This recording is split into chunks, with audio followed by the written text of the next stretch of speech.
नमस्कार मित्रांनो, कल्पना करा जिथे आयुष्याच्या शेवटच्या टप्प्यावर माणसाला सुरक्षितता, काळजी आणि शांतता हवी असते, त्याच ठिकाणी अचानक भीषण आग लागते आणि काही मिनिटात 16 वृद्धांचे होरपळून मृत्यू होतात. ही घटना कुठे घडली, कशी घडली आणि यातून आपण काय शिकायला हवे, चला जाणून घेऊया सविस्तर. ही धक्कादायक घटना घडली आहे इंडोनेशियातील उत्तर सुलावेसी प्रांतातील मनोडा शहरात.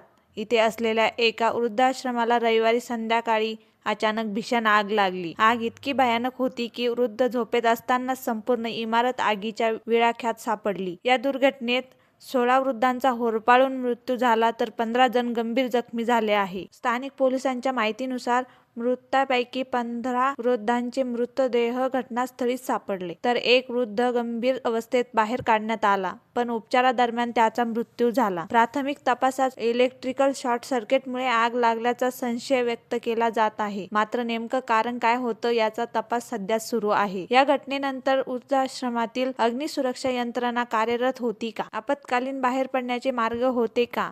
असे अनेक गंभीर प्रश्न उपस्थित झाले आहे.